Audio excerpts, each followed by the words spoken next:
new gameplay footage has been released for Tomb Raider Legacy of Atlantis, and I managed to avoid most of it. I did see some pictures. I did see about 5 seconds of gameplay of Lara fighting the Rip Raptors. I have not read any of the reviews that came out or any of the detailed accounts from people who played the demo version of the game. My first impression from the comments is that it's mixed, I would say. So let's look at the first preview. I think I can start with this. Still excited about this game. I've seen the trailers.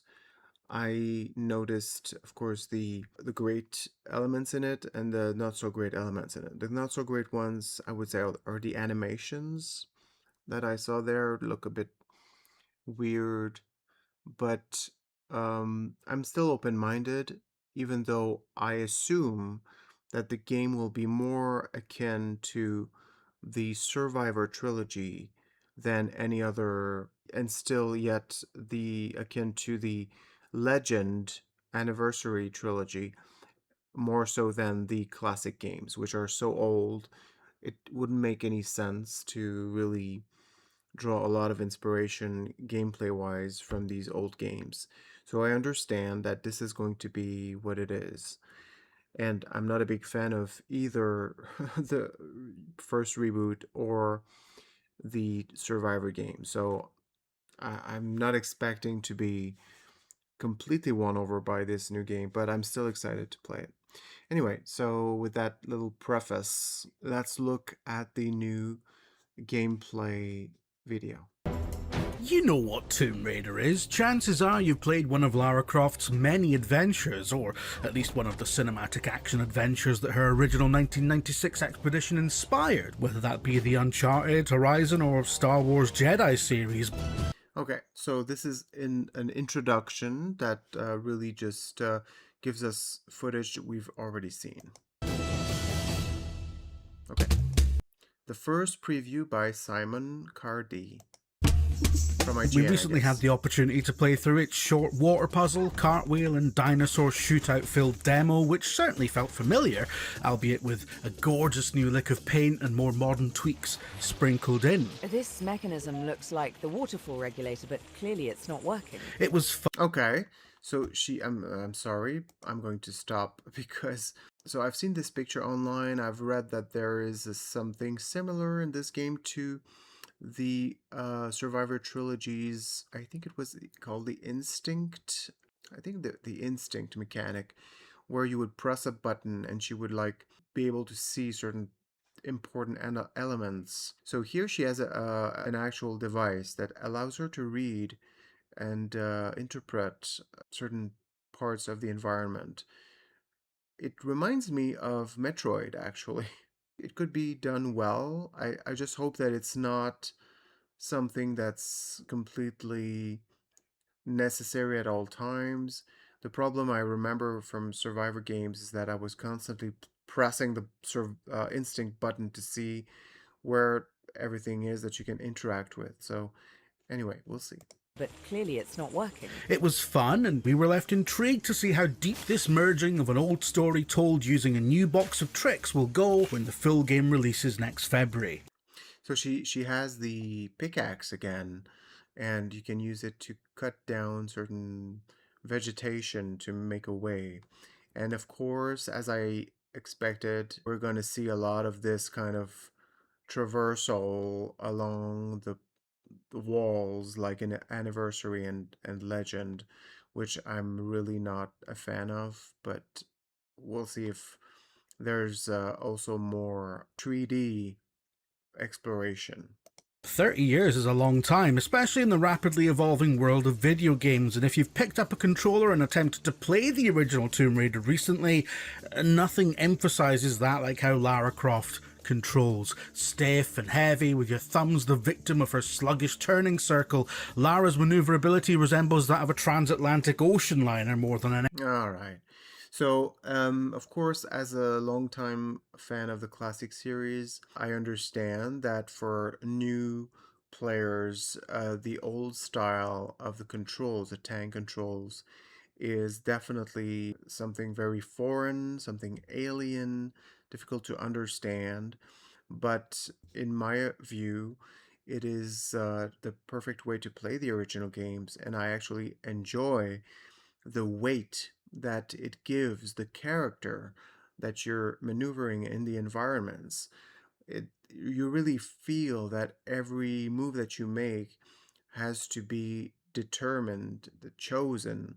Cannot just throw in your character throughout the environment at will. You need to think about what you're doing, and I do appreciate that. It adds a sense also of groundness. I invented this new word, groundness, in the environments, and a sense of danger as well when you're falling, for instance.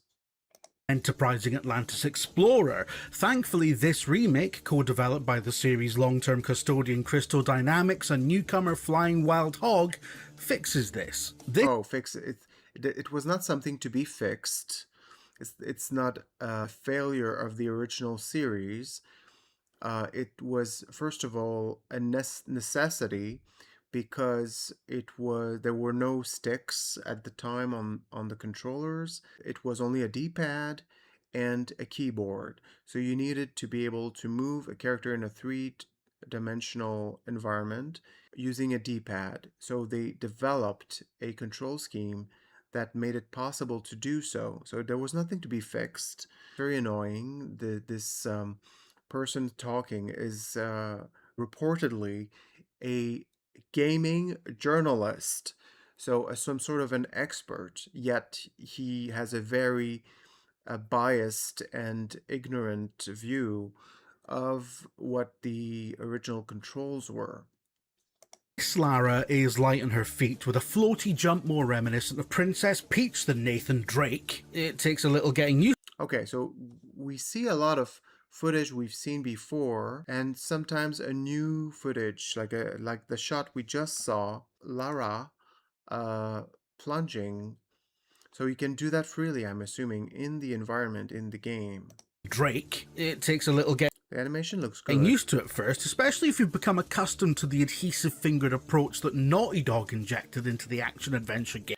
Okay, so this type of gameplay, which is not exciting at all for me, as I said, is directly the same as it was before, and I'm assuming that the developers want to please mostly players from the Survivor trilogy, and second, players from the Legend Anniversary games, and last, the classic fans, which is, from a business standpoint, is perfectly normal and understandable. Which was the foundation for Tomb Raider's most recent Survivor trilogy. Stunning. This Lara still clings on to some of the old school movement feel of the PS1 original, something that admittedly proved a bit of a struggle during the demo's early moments, but in time we found this freer feeling Lara enjoyable to control, even if her jumps did make us wonder if the Lost Valley in Peru had become some sort of zero gravity zone. Ultimately, its more old-school influenced approach helps build into the idea that you're truly exploring an environment rather than... Okay, he's talking a lot without saying anything, but he said a zero gravity thing, but yet being influenced by the original, which we don't know what he means, because it seems completely the opposite. This idea that there's zero gravity, meaning that Lara will just float about in the environment very freely, is completely different from the original 6 games, actually, where she has a lot of weight to her, and you can feel that weight when you're moving her in the environment. clambering along a set path. The small area of jungle we were dropped into contained one of the classic cog and water puzzles that Lara has worked her way through. Okay, so this is the cog puzzle, so it's different this time. Using a full exploration suite of climbing, swimming, and grappling around a miniature sandbox, we went in search of the missing machine components that would... Okay, swimming. Strangely, the water looks incredibly bright, but maybe this is a very open area. Very interested to play the swimming sections. You know, in the original, some of them can be quite scary. I don't know how scary they will make them in this game, but anyway, so far it looks beautiful. Unlock the giant gate blocking Lara's progress. Helpful here was the brand new grapple gadget that can be fired out of Lara's wrist, Spider-Man style. These are age-old puzzles design-wise, but made modern by smart additions like this grapple. Okay, it's not a brand new addition at all. Once again, this journalist does not do research, even basic research, because the grapple has been present for years, notably in the Legend trilogy. Tweaks such as these really display Legacy of Atlantis' desire to be more than just a remake, borrowing from the likes of Crystal Dynamics' more recent trilogy and how it approaches Lara's toolkit. Decoration or spare part? A further addition. Lara will have some sort of remarks that she will be uttering throughout the game, which makes sense because probably in the original, the fact that she was so silent was mostly due to the fact that she was, I mean, not that she, but that the game was, or the hardware was limiting, and there was just not enough space on these discs to host a bunch of comments or remarks from the character. Is the number of collectibles littered throughout the world and the ability to survey the environment in search of the secrets using Lara's scanner. From what we can tell, Legacy of Atlantis is still a largely linear adventure, but venturing off the main path will reward you with all sorts of treasures, whether they be documents that build out the lore of an ancient civilization, or objects that grant Lara extra skill points. Okay, so I'm not a big fan of this idea that you have to scan everything. It can get, because it can get very tedious. My old example is Metroid Prime. There was this ability to scan things, and there were so many things to scan, including to get just information or to activate things, that it made the game very cumbersome in some ways because of this feature. Hopefully, the scanning of the environment in this game doesn't become something annoying and boring. Fortunately, the skill tree menu was locked off to us in the demo, so we can't tell exactly how we'll be able to tweak her abilities. So there is a skill tree. I've read that in the comments, and that is completely unsurprising to me because, contrary to the first game that came out 30 years ago, that invented a new gameplay style, a new type of game, it is impossible or almost impossible for a remake the second time over 30 years later in a AAA now type of game series to reinvent something. So, of course, as involved and creative as the developers might be, they will certainly import in the game all the major normal features that you see in every type of similar games. Therefore, there is a skill tree. But its mere existence is again a sign of newfound depth, and that all makes sense. Oh, depth. Okay. So this is the idea that because you have a skill tree, it's an added layer of added depth to the game. I beg to differ. To me, the first game's level design speaks a lot about depth, and it has, of course, no skill tree involved. So I think this is a very contemporary, superficial opinion about games that a skill tree indeed does add something really deep to a game.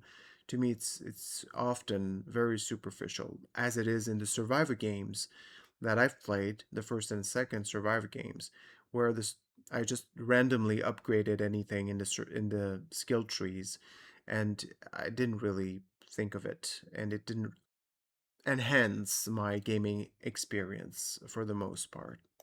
because although Legacy of Atlantis is a retelling of the British adventurer's first story, it's actually part of the same universe now as the prequel trilogy that ran Sadly. between 2013 and 2018. It's the only thing that makes sense to me now. This isn't her first rodeo. It was on the other side that we were welcomed by a gang of hungry velociraptors, a far more vicious resident of Peru than Paddington Bear.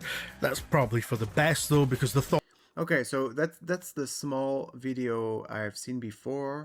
So here we see that Lara can use her dual pistols. She does so by way of alternating between one and the other, unlike in the classic games. But in the classic games, she did sometimes alternate between one and the other for some reason. So some people have been complaining about that. To me, it's perfectly okay. I don't see any problems with it. But we can see also that she used her pickaxe as a defensive item. So there is more strategy involved in combat. So I'm interested to see how that's going to play out. Also, as we can see, Lara is displayed on the left side of the screen rather than on in the middle. So this is also typical of today's games, similar games. So in this way, the game will feel very familiar to everybody. of unleashing multiple rounds into one of Britain's most adorable imports would have probably led to a lot of crying. Thankfully then, it was the job of So even when she is not in combat mode, we see that the camera, as once the enemies have been disposed of, the camera pulls back and the character is shown completely. Her whole body is shown, and she is still rather on the left side of the screen than perfectly in the center, like in here, like she would be if this were more like the original games. But as I said, this is more in tune with contemporary gaming, so there is this sort of placement to the left side. Crying. Thankfully then, it was the job of one of Britain's most deadly exports to take on these prehistoric menaces instead, dodging, cartwheeling and backflipping out of Okay, so as I read and as we just saw, there is a way to use a slow down or slow motion mechanic similar to what was in Legend and Anniversary and Underworld. I presume in Underworld because I haven't played it, where you can slow down the time so that you can maybe attack more certain enemies more efficiently. And from what I read, you need to be able to build towards this skill in some way. the way of their deadly lunges. Get enough room between them and you, and you'll be able to fire the Let's way look at it again. of their. Thankfully then, dodging, cartwheeling and backflipping out of the way of their deadly lunges. Get enough room. So that looks to me pretty good. It harks back to her acrobatic abilities. So you can see that even in combat, even though we stay in this sort of third-person view and not fully a third-person view like in the original games, she is definitely able to quickly move around and use that slow motion mechanic to even fight off vicious animals. Room between them and you, and you'll be able to fire those iconic double pistols that handily come complete with unlimited ammo. And as we just saw in the shot came from the original trailer, the Revelation trailer for the game that was shown in December of last year. The animation looked a bit weird, but from the newer footage we see, I think they really polished it. The shooting felt snappy and responsive, but really came alive once another new skill up Lara's non-existent sleeves was introduced. The focus system. Look, we don't have that much footage, so performing well-timed acrobatics during combat and evading enemies at the right time builds up the focus meter, filling up charges that can be used with a quick press of the right bumper. Upon doing so, she stylishly spins into the air and enters bullet time, allowing you to unload full magazines into enemies as they practically freeze in the line of fire. It's a great addition to the action, further bringing these classic fights into the modern age while giving Lara a welcome edge in encounters. Oh my god, you can see that the person, which is probably this journalist, who played to get this footage of Tomb Raider 2 is helpless and hopeless as a player of this game because he's just turning around on himself. He has no skill to play this game, which is probably why he considers it to be a problem, this kind of tank control. He didn't bother to learn how to use them properly, let alone in combat. That being said, we learned that in Legacy of Atlantis, Lara must earn her ability to use this bullet time mechanic, which is interesting. We're intrigued to see if more powerful uses of these focus changes await deeper in the game, perhaps where they could be used in a similar way to how Sucker Punch's Ghost series grants you devastating attacks and abilities at the cost. Alright, he's giving a very contemporary example, but this is not a new mechanic. It's very common. I've seen it in many games, and I mean, it was present in Tomb Raider Legend, for heaven's sakes. I mean, it's nothing new. That's 2006 or something. So, I mean, it's expected, I would say. Of using more than one circle of energy.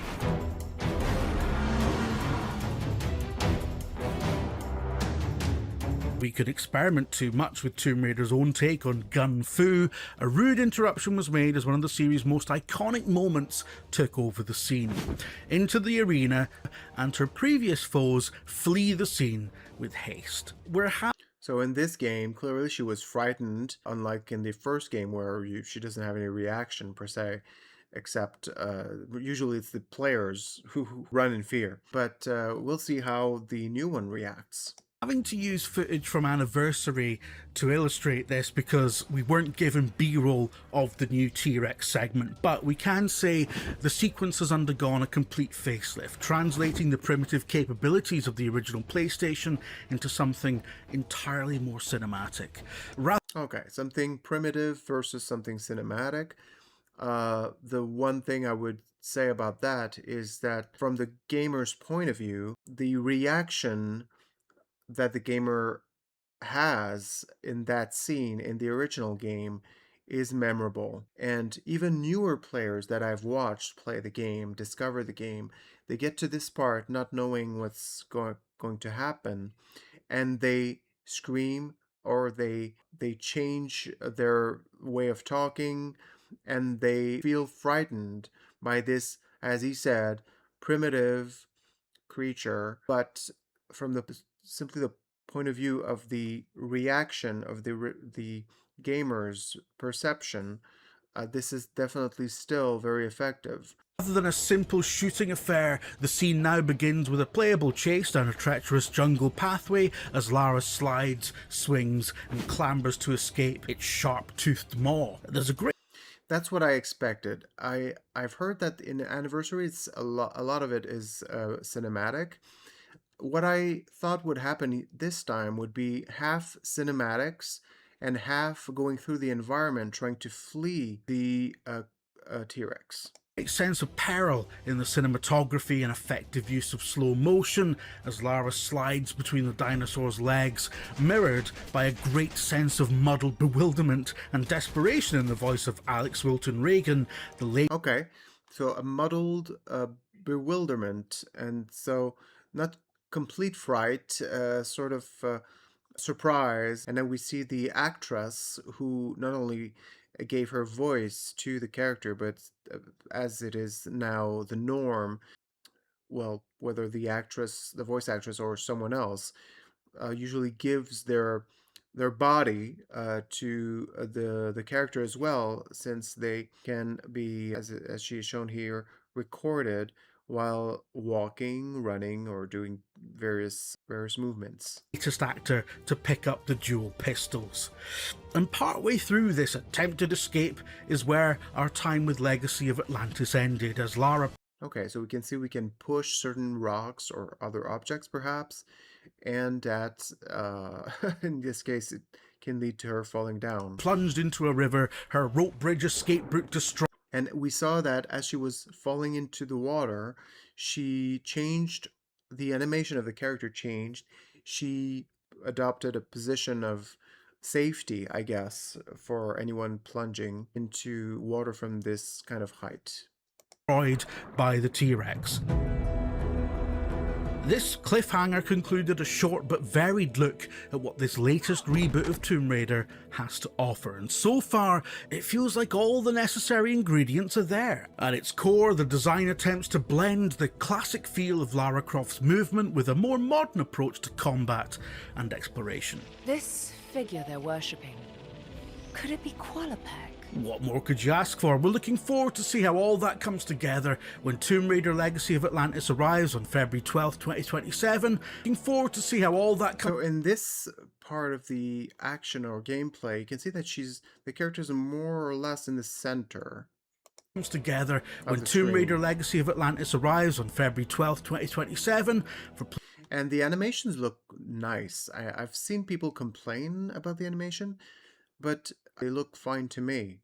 Everything looks beautiful, very detailed, very sharp, very colorful, and that is in stark contrast to both the Legend trilogy, which is gray. It's the land of the gray, and the Survivor trilogy, which is also very bland looking. This is beautifully colored PlayStation 5, and Xbox designed. Series Even this area, which is mostly rocks and metal, has some sort of colors in there, and vegetation, flowers, a lot of lighting effects, a blue sky. I mean, it's still very colorful. So this is the first video. From this first video, I have the same opinion. I'm still very hopeful. Some people have been complaining about the length of her hair. In the original, she has a very long braid, which in this case it has been shortened. For me, I personally I don't really care about that. So let's look at another IGN video. Hey, I'm Ryan McCaffrey Oh, with God. IGN at Summer Game Fest Play Days. We're playing a ton of stuff this weekend, and first up on my docket was Tomb Raider Legacy of Atlantis, the remake Okay. of the original So we'll have his classic Tomb Raider. comments. I'm here with three of the leads from the team. Guys, introduce Oh, yourselves and real some quick. developers. My name is Hausikeda. I'm the game director.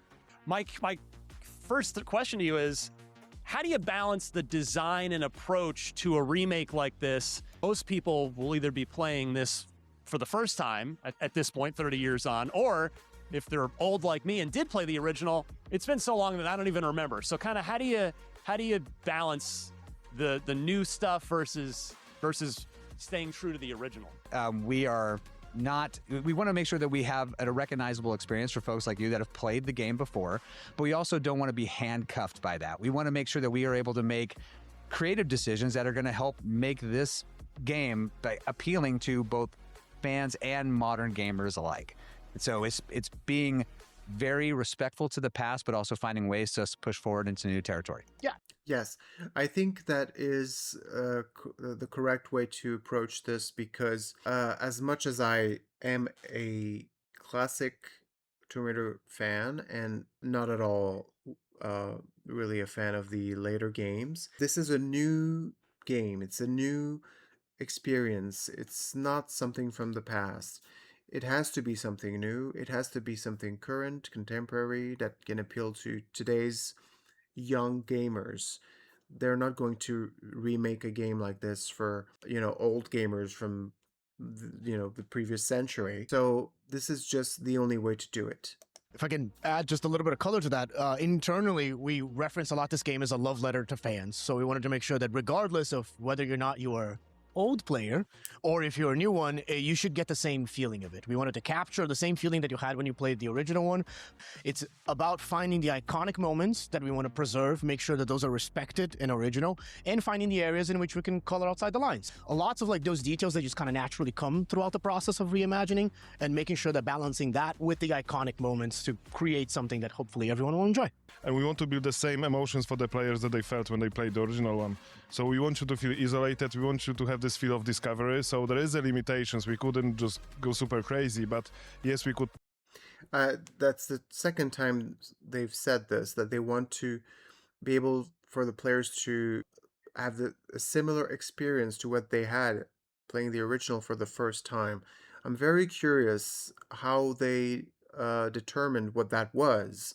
What is that experience? I think one good way to determine it is to actually watch reaction videos or, streams or playthroughs from people playing the remaster of the original game for the first time. And there's a lot of things that are similar in all of these experiences. I don't know if they did that.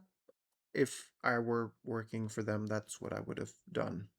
Push, the art and visuals as much as we could. How close of a one-to-one remake is this at the end of the day? I'm sort of curious where It's not. that line gets drawn. I'd hate to spoil it for anyone before they get a chance to play it, but I think I can confidently say that it is not a one-to-one experience, but as Arik was saying, with the environments, also with the experience overall, the story, there are going to be clearly recognizable beats that fans that do have history are going to recognize, but there's going to be a lot of fun stuff there that is going to be new for everybody. Well, let's use the T-Rex moment as an example. It's zooming in on like what was the feeling that we all got when we saw the blockiest T-Rex coming out of the corner from Peru in like '96, right? And looking at like the plethora of work that we've done with Tomb Raider over in the next 30 years of that, looking like it's like, hey, we've gotten really good about making like these epic set piece moments that are cinematic, that feel like it leverages the traversal components of it. We wanted the T-Rex to be more impactful. We wanted more presence. We wanted to feel more than just an enemy that you come up, shoot it, and then be done with it. Because it just had that, like, I think, everlasting feeling for us and all the fans. Like, even if you only shot it and killed it, we all remember the T-Rex. So we wanted to, again, look back on it and go like, if we can give it more screen time, if we can turn it into like a longer sequence, how would we go about it? Well, they're completely, he's right that that's what they should have done. But I would add that the reason that the originals T-Rex is impactful is, first of all, because of the way he appears out of nowhere, and second of all, because it's been very clear to the player so until then that Lara, the character, is very vulnerable. The fact that you have this constraint in movement makes her vulnerable. The fact that she's playing in tank controls and that the controls themselves are challenging makes this encounter very threatening. And third of all, until that point, Lara's faced natural enemies that she would encounter or anyone would encounter in these types of environments: bats, wolves, and bears even, which are sometimes can just sneak up on you and be very scary for new players. So this new threat really, the surprise factor, the memorable aspect of it comes from this context that the game is built. So if this new game wants the T-Rex to be memorable, they have to create a context that will put the player in a similar state of mind that the character is vulnerable. But if she's not vulnerable, because you can easily go through every section of the game without anything being challenging, then it might not be as memorable. The stuff that we did with the Survivor trilogy, when like we got really good at making Lara run away from avalanches, floods, bears, and all the other things. And nothing, in my view, none of these things that he's mentioned from the Survivor games are memorable. But there's a vista in But that. it's a remake. You can tell us. It's a reimagining. Oh, okay. All right. We got to get the marketing term in there. Okay, it's a reimagining, and they use that word because they took liberties with this remaking of the original, and I think that's great.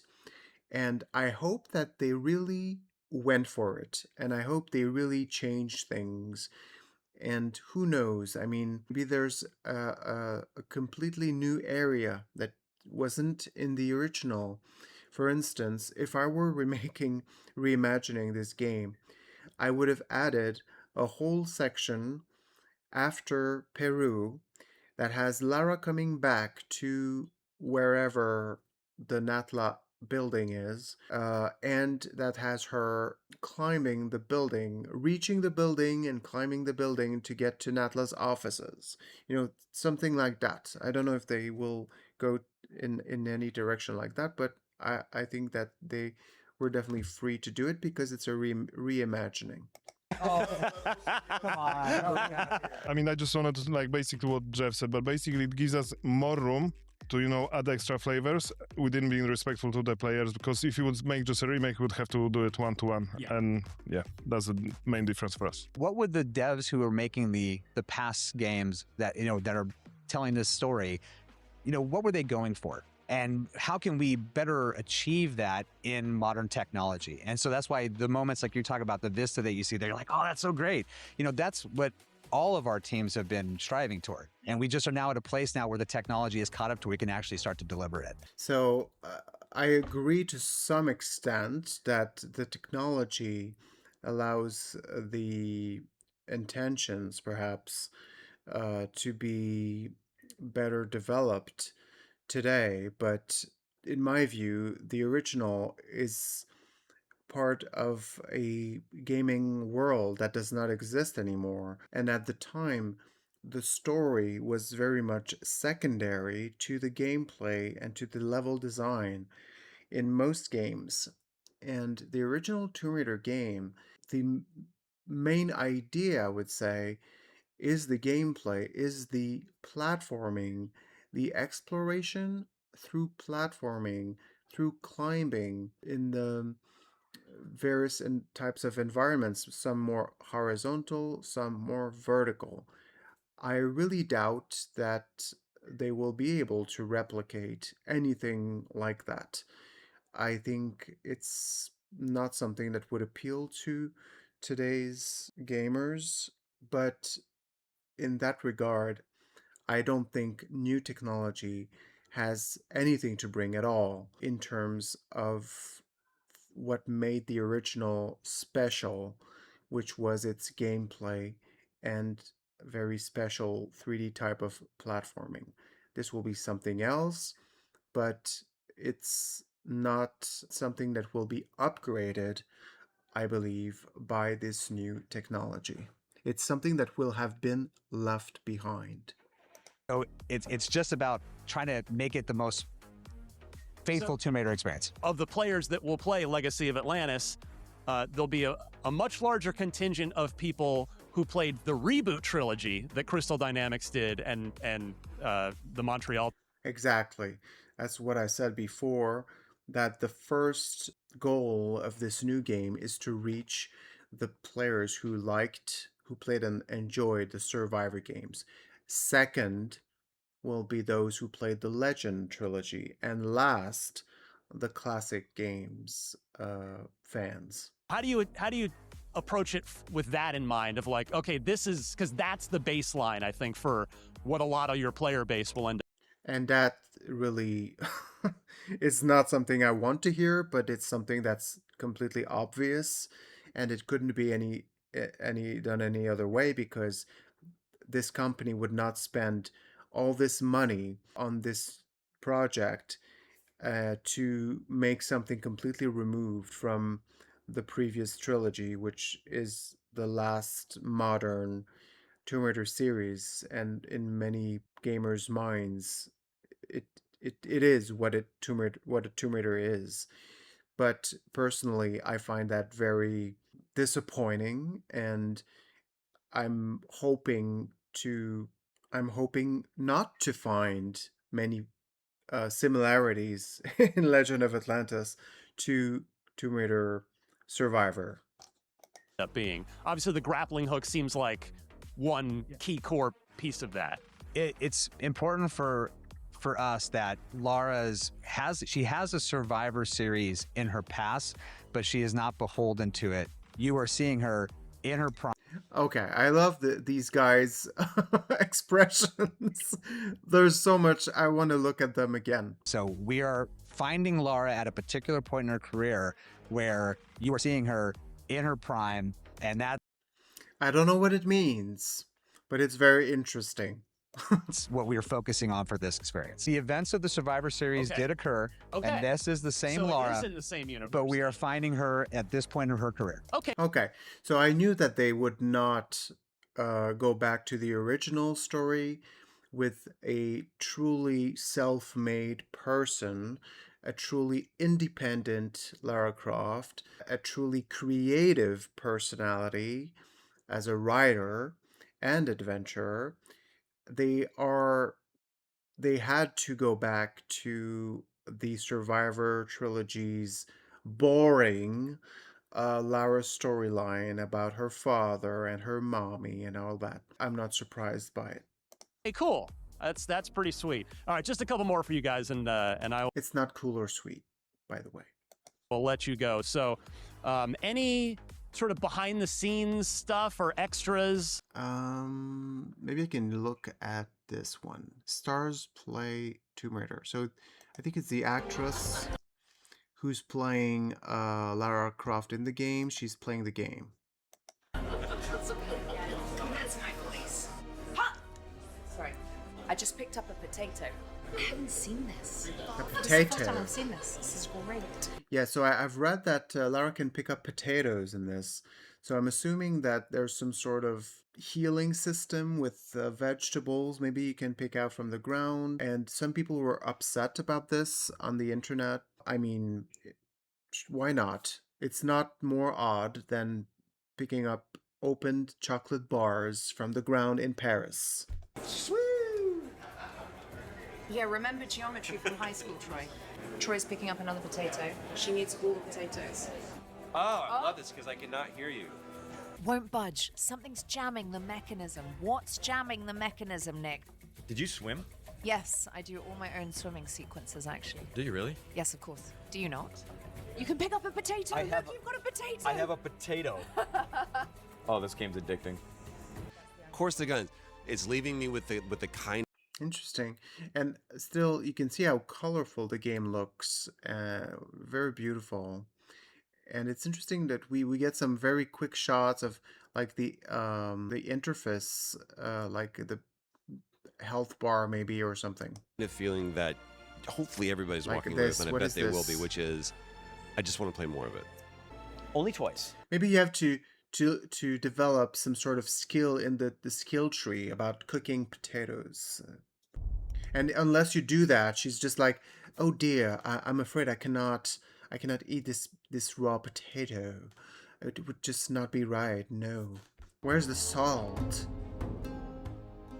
Now, if you enjoyed this look behind the scenes, Okay, so I'm assuming there's going to be more. Anyway, so far, I'm still very hopeful for the game with all the limitations that I also expect, and all the things that I expect to be annoyed by. But it's a game for everybody. Meaning, it's a game for the Survivor trilogy fans first and foremost, a game for the Legend trilogy second, as I said, and you know the old rickety fans from the classic series are welcome to enjoy it as well.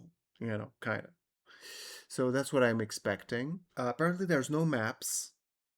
I've read that. We didn't see that in the footage, but apparently there's going to be no maps. That's a huge win. Okay, that's a huge win.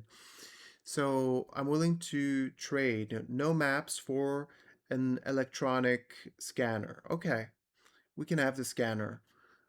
No maps, great. And we have potatoes, maybe broccolis, who knows? Will there be salad involved? Certain carrots might show. Who knows how many skill points you need to develop the boiling water skill, the peeling the potato skill. We'll see. Maybe at the very end of the game in Atlantis, you can, make a whole puree of potatoes and put some cheese on it. I don't know. We'll see. Will there be medipacks, or will the potatoes build the medipack? Who knows? Very curious to see that.